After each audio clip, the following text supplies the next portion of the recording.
messieurs, bonsoir et bienvenue à votre émission La Parole au quotidien. Alors, toujours en notre compagnie, monsieur le curé Serge Tijani, curé de la paroisse Saint-François de Laval. Alors, ça va bien, monsieur Serge? Bonsoir Mirko, ça va très bien et j'espère que vous aussi, qui nous recevez dans vos maisons, vous allez bien. Cette émission a un caractère particulier cette semaine. C'est la dernière de la saison. Oui, on peut dire, nous sommes en train de clôturer nos séries. Tout à fait. Et encore une fois, cette année, ça a été une saison qui était forte en information et même à certains moments, on s'est permis de commenter l'actualité générale. Oui. Alors, notre émission à nous autres, là, ça passe sur tous les terrains parce qu'on l'a mis au quotidien. Donc, autant que possible, comment la parole de Dieu éclaire nos échanges, nos paroles, nos actions, notre être au quotidien. Puis on a pris tous les sujets, voyez-vous. À un moment, quand on regardait les attentats de Paris et toute la vague de violence en Turquie, ici et là, on avait eu une petite réflexion avec l'abbé Moïse Adékambé, j'espère que vous vous souvenez, sur la violence dans la Bible, pour voir comment nous autres, peuples chrétiens, on peut réaborder aujourd'hui cette question. Donc l'émission est toujours disponible. Puis on a pu voir que même si la question était complexe, rien ne justifie la violence au nom d'une quelconque religion, au nom d'un quelconque Dieu aujourd'hui. Au moins on est d'accord là-dessus. On a eu aussi sur l'actualité, vous vous rappelez, en octobre-novembre, après les élections au fédéral, quand la grande question de l'immigration, de l'accueil des réfugiés, des immigrants, des Syriens se posait, on a apporté aussi notre lumière chrétienne à la parole de Dieu pour montrer comment l'humanité tout entière est un monde de voyageurs. La réalité biblique nous a montré qu'il y a toujours eu du déplacement. Puis le problème, ce n'est pas le déplacement qui se posait, mais la réalité de l'intégration. Et comme à l'habitude, on a souligné de façon particulière Noël et Pâques, bien sûr. Bien sûr, oui, Noël et Pâques, vous vous rappelez, Noël, la petite émission pour préparer l'Avent, comme on le fait toujours, rappeler le sens des 4 semaines qui nous précédaient pour Noël. Puis Noël aussi, que nous avons bien célébré, rappelant cet événement important de l'histoire de l'humanité, Dieu qui se fait l'un de nous. Et le jour de l'an, parce qu'on avait fait aussi toute une émission. Donc, on a eu une belle fête de Noël, puis on a donné aussi notre part. Et puis au carême aussi. C'était un carême sur la miséricorde, évidemment. Et vive Pâques aussi. Je pense que c'est cette année, c'est notre 7e émission, notre 7e saison. Puis cette année, la question nous est venue dans la réalité. Pourquoi il ne fallait pas qu'arriver très tôt? Ça nous a donné l'occasion d'expliquer au monde pourquoi la fête est une fête, la Pâques est une fête lunaire. Donc, on est passé, je pense qu'on accomplit ainsi la mission de notre émission, qui est de voir les choses dans notre réalité et de s'éclairer là-dessus. Depuis janvier 2016, on peut dire que l'ensemble de nos sujets ont été reliés de près ou de loin à la miséricorde, bien sûr. Oui, la miséricorde.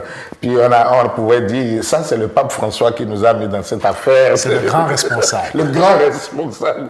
Parce que quand on a commencé au 8 décembre, l'année sainte, le jubilé de la miséricorde, on s'était dit que cette saison, même si les gens sont pris avec l'hiver, on pourrait parler de miséricorde. Alors, on a eu, je pense, 15 émissions ou tout autour sur la miséricorde, définition, puis plein de liens. Puis toutes ces émissions-là sont encore disponibles. Mais ce que moi, je retiens et que je vous dirais par rapport à toutes nos émissions sur la miséricorde, c'est d'abord, redécouvrir comment le bon Dieu est miséricordieux pour nous. Pour nous, avant de regarder les autres là, pour nous, changer mon regard sur Dieu, en faire un Dieu, retrouver en Dieu un Père plein d'amour, de tendresse, de miséricorde, de pitié, lent à la colère, comme Moïse le disait, comme le psaume le disait aussi. Donc, que le chrétien, la chrétienne, ou même tout simplement le croyant que je suis, voit Dieu comme quelqu'un de fondamentalement bon. C'est cette expérience que, en premier lieu, et l'impact sur moi, c'est que si j'ai la foi en un Dieu comme celui-là, eh bien, je suis appelé à imiter ce Dieu-là. Parce que tu vis ce que tu crois. Alors, ce que tu crois, c'est un Dieu miséricordieux. Alors, le résultat dans ta vie, c'est la miséricorde aussi. Et ça, c'est peut-être plus compliqué pour nous et c'est le défi humain pour nous, ça. Comment moi, à mon tour, comme dit l'Évangile, soyez miséricordieux comme votre Père céleste est miséricordieux. Comment moi, dans mes paroles, dans mes pensées, dans mes actions, je deviens miséricordieux vis-à-vis des autres. Et comment aussi j'accueille la miséricorde des autres. Alors, c'est ça qui nous a permis tout le chemin que nous avons fait. Le jubilé, qu'est-ce qu'un jubilé, qu'est-ce que la fête, qu'est-ce que la pénitence, les œuvres de miséricorde, 1 et 2, puis plein de choses. Le pèlerinage. Donc, on a eu toute une bonne série, mais qui s'était basée sur la lettre que le pape nous a donnée pour fêter la miséricorde. Et puis, même si les émissions de la miséricorde s'arrêtent ce printemps, les actions, on va les continuer dans nos paroisses. Je vous l'avais promis, on monte des émissions de terrain où on va vivre quelque chose, soit avec les portes de nos églises, soit une célébration spéciale où on va échanger, on va vivre un événement sur la miséricorde, poser des actes de miséricorde. Bon, donc voilà un peu. Puis je pense que ce mot miséricorde, là, cette saison, ça, surtout la deuxième partie de la saison, tout le monde l'aura retenu. La mission demeure toujours très importante derrière le projet de l'émission La Parole au quotidien, de vulgariser l'actualité catholique à travers le monde. Oui. C'est un peu ça qu'on se donne comme message et de le ramener aux réalités du quotidien qu'on se doit d'appliquer dans notre mode de vie, ça le dit bien, au quotidien. Au quotidien, c'est ça. Et puis c'est ça notre mission.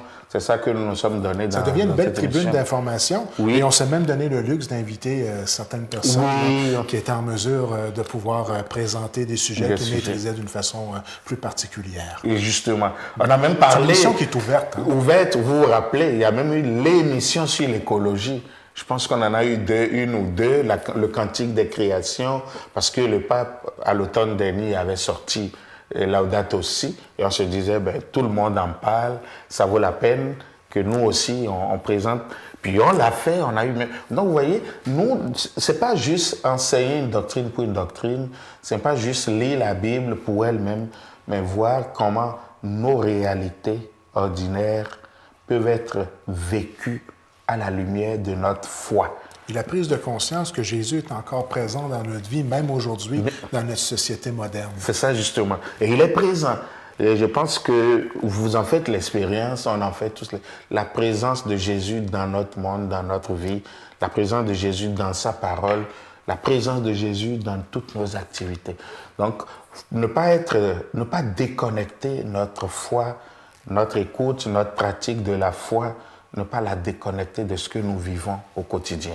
Parce que cachons-nous pas qu'on peut facilement en arriver au résultat suivant, c'est-à-dire que si Jésus avait vécu à l'époque d'aujourd'hui, il serait probablement disponible sur l'ensemble des plateformes web. C'est sûr. Mais à défaut de tout cela, la parole au quotidien, elle est disponible à travers le monde sur nos plateformes web. Et ça, il y a 7 ans, quand on commençait cette émission, on n'aurait même pas imaginé. Mais je m'émerveille de voir comment de notre studio, j'aurais dit notre petit studio, chez nous, quelque part en Gaspésie, à Grande-Rivière, tranquille, comment de là, on peut rejoindre le monde entier.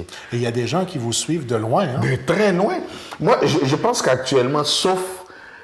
j'ai des gens, pas en Australie, en Nouvelle-Zélande, plus ou moins, des anciens d'ailleurs d'ici, pas en Nouvelle-Zélande, et en Nouvelle-Guinée, dans les pays qui nous suivent plus ou moins parce qu'ils étaient à Grande-Rivière, puis ils ont suivi, et puis ils se retrouvent nos amis Facebook. Mais ce que je trouve beau, déjà, on peut rentrer dans les maisons avec la télévision. C'est déjà un pas. Les gens peuvent nous suivre 2, 3, 4 fois par semaine, puis les gens réagissent, les gens en parlent. Puis, et je suis toujours émerveillé. Quand je fais ma tournée de Pâques et que je vais voir les aînés, ça m'émeut. De les entendre dire « On vous a entendu dire ceci ». Je dis « Waouh !» Non seulement ils ont entendu, mais ils peuvent me répéter ce qu'ils ont entendu. En plus. En plus. Donc, de façon attentive. Attentive. Puis je dis « Bon, je pense qu'on accomplit déjà une partie de notre mission. On peut aller chez les gens grâce à notre télévision communautaire. On est sur 3 plateformes. Oui. On est naturellement sur Facebook. Facebook. Notre chaîne YouTube, qu'on invite les gens à s'y abonner, bien sûr. L'avantage, quand on est abonné à la chaîne YouTube, c'est qu'on reçoit un message, et non pas un massage. Un message chaque fois qu'une nouvelle émission est mise en onde. Et naturellement, notre fameux site Internet, otvcgr.com. Il y a eu une autre grosse nouvelle au point de vue de l'actualité religieuse dans le secteur particulier de Grande-Rivière, mais qui s'étend tout de même pratiquement à l'ensemble de la MRC Rocher-Percé, le retour de la messe en direct. Oui! Et ça, justement, ça fait plaisir de pouvoir le dire. Et une fois encore, de remercier les commanditaires.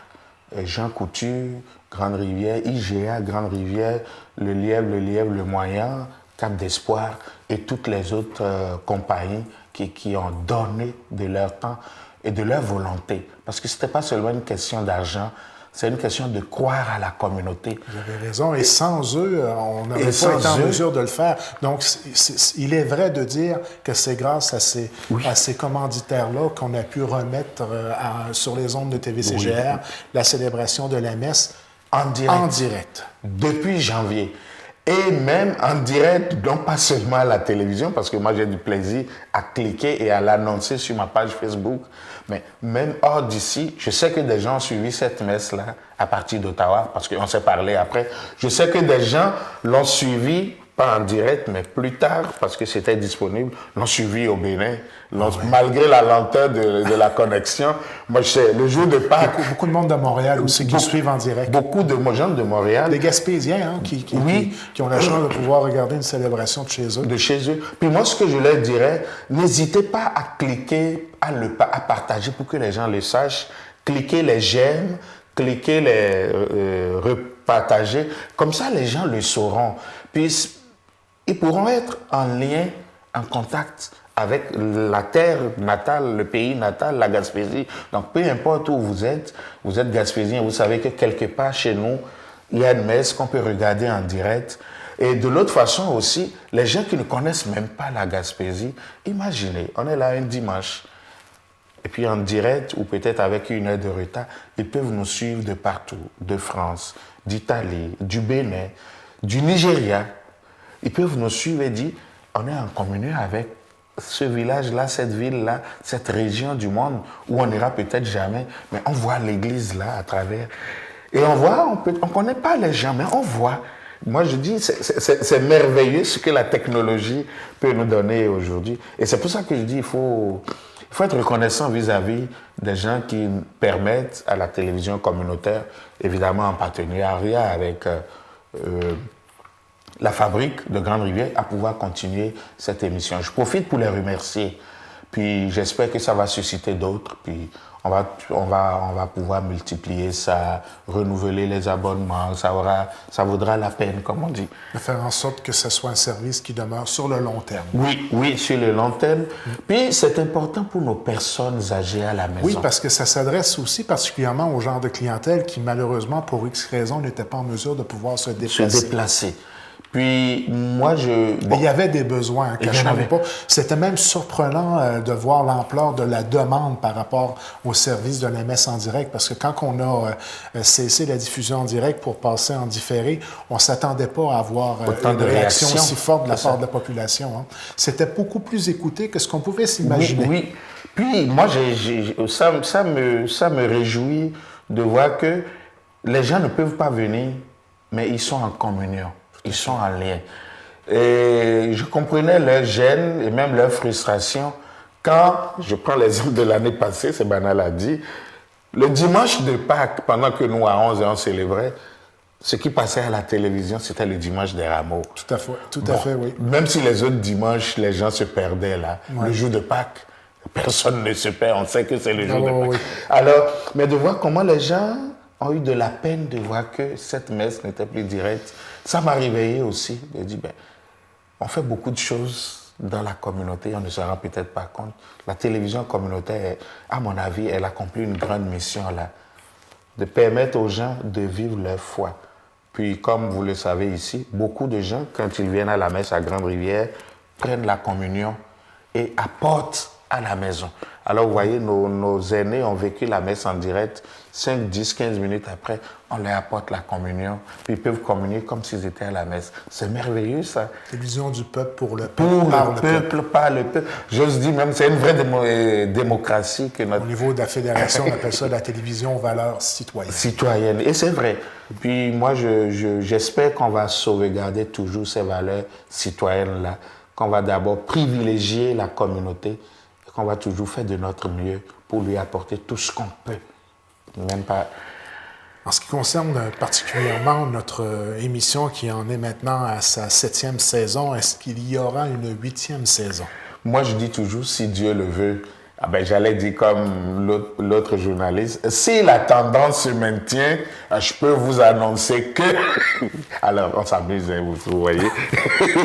Alors, normalement, si à la saison prochaine, à la fin de l'été et à l'automne, on se retrouve, la télévision est là, les programmateurs sont là, Mirko est là, je suis là. Puis on va peut-être réinviter les gens à cette interaction qu'ils peuvent avoir via les médias sociaux. Oui. Ils peuvent même aller jusqu'à suggérer des sujets auxquels on se fera un plaisir. Du moins, vous, en tant que réalisateur, vous avez une ouverture à répondre à toute question qui serait demandée et même à répondre à faire des émissions particulières sur des sujets, même parfois des sujets chauds. On n'a pas nécessairement peur d'aller de l'avant avec de l'information générale. Moi, je dis, quand je parle à des gens que j'aime, pourquoi je vais avoir peur? Peu importe le sujet. Même si c'est des sujets tristes, parce même qu'on si c'est des sujets on quand en a même assez touché, chauds, hein? Dans nos 7 saisons. Oui, moi, je suis ouvert à ça. Puis, on partage la parole et on partage nos convictions. Puis moi, je dis, parfois, il y a même certains sujets, vous vous rappelez, on a eu le débat, une longue émission sur la charte des valeurs. Puis moi, j'ai dit, voici mes repères et voici ce qui me permet de tirer telle conclusion. Bon, donc, il n'y a pas a priori moi j'ose dire, il n'y a pas de sujet tabou. À moins que je ne sois lié par un secret professionnel d'un autre genre ou que vous ne soyez lié. Il n'y a pas de sujet tabou. On est là au service de la communauté. Et si ce qu'on peut faire apporte un plus à la communauté, moi, ça me ferait plaisir. Moi, je dis aux gens, même quand je les rencontre en privé, là, c'est le temps que tu me poses toutes les questions qui te choquent. Même si je ne peux pas y répondre, je t'aurais dit oui, ta question est pertinente, on va y réfléchir ensemble. Je pense que c'est un peu l'objectif final de l'émission. Dans le fond, ce qu'on veut, c'est que les gens ont accès à de l'information de façon claire, nette et précise, et puis qu'ils se sentent à l'aise de la mettre à l'actualité d'aujourd'hui. De l'appliquer eux. On essaye de donner des repères, d'éclairer pour que eux, ils fassent leur pas. Et jamais notre émission ne va être une émission où on vient donner des ordres, vous devez. Non. Ça n'a jamais été ça. C'est pas notre rêve, mais encourager les gens. Vous voyez, quand on aborde des questions, quand on parlait du pardon, on savait que c'était un sujet difficile pour les gens. On dit bien, voilà les repères qui peuvent vous aider malgré la difficulté, que vous aussi, vous êtes capable de pardonner. Mais je ne dirais pas à quelqu'un, tu dois le faire sinon. Non, il n'y a pas ça. Puis c'est clair dans notre façon de procéder. Et même si on est en période estivale, les plateformes web demeurent ouvertes. Donc, gênez-vous pas pour donner des commentaires. Ça peut permettre même de nous influencer sur la préparation de la saison prochaine. Parce que, comme le disait si bien mon ami Serge, si Dieu le veut, alors il est fort probable qu'il y aura une saison 8. Bientôt. Ça prendrait vraiment quelque chose de très fort ou d'imprévu pour qu'on ne puisse pas aller de l'avant avec une nouvelle saison. Alors, est-ce qu'on peut dire qu'on a bien fait le tour de l'ensemble des sujets qu'on voulait toucher aujourd'hui en cette dernière émission de la saison 2015-2016? Oui, c'est sûr que quand on vient clôturer 7 ou 8 mois d'émission, on survole. Alors, une bonne publicité qu'on va se faire nous-mêmes, c'est que toutes les émissions sont sur nos plateformes. N'hésitez pas à aller les reconsulter, à critiquer, à réagir, parce qu'on est là pour ça. N'hésitez pas à les partager. Ça nous permet de nous améliorer. Oui, de nous améliorer. Moi, je n'ai pas peur qu'on nous critique. Pas du tout. Ça nous permet de nous améliorer. Puis même si nos émissions peuvent vous servir pour des idées ou pour partager avec d'autres, n'hésitez pas. Prenez-les. Nous sommes là au service de la communauté. Et je pense que notre télévision communautaire va être heureuse de pouvoir dire, nous aussi, on a donné au monde, on a fait notre part et on l'a partagé. Oui, alors, nous continuons nos émissions par le mode d'enregistrement. Toutes les archives sont en ligne. pour un bon moment encore, en attendant qu'on revienne la saison prochaine. Donc, le mot de la fin pour la dernière de la saison? Le mot de la fin, c'est merci. Merci à l'interne, le conseil d'administration, les gens qui travaillent, le peuple qui travaille à faire tenir la télévision communautaire, la communauté qui travaille à ça, toutes les autorités, peu importe, je ne donne pas de nom. Mais dans le studio, quand même, il y a Mirko que vous voyez, j'ai toujours les hommes et les femmes de l'ombre. Je prends le risque de les citer. Vous voyez Kevin, vous le connaissez, vous connaissez Alain, vous connaissez Jean-Denis. Au moins, je pense que c'est toute cette équipe-là, la structure de base, c'est du monde qui travaille. Pour que nous, on soit devant vous, eux, ils ont travaillé beaucoup dans les coulisses. Je prends le temps de les remercier aussi. Et je prends surtout le temps de vous remercier, vous, à la maison. Vous qui vous asseyez devant votre télévision, qui cliquez sur votre ordinateur et qui suivez notre émission. Sans vous, notre émission n'aurait aucun sens, n'aurait aucune valeur. Merci beaucoup de nous faire confiance, de nous ouvrir vos portes et vos cœurs si librement pour nous accueillir chez vous. Et c'est là-dessus que je finis cette émission, en demandant au Seigneur de vous bénir, de vous accorder un temps heureux, un temps d'été plein de joie, plein de plaisir, et qu'à la saison prochaine, on se retrouve en bonne forme. Merci.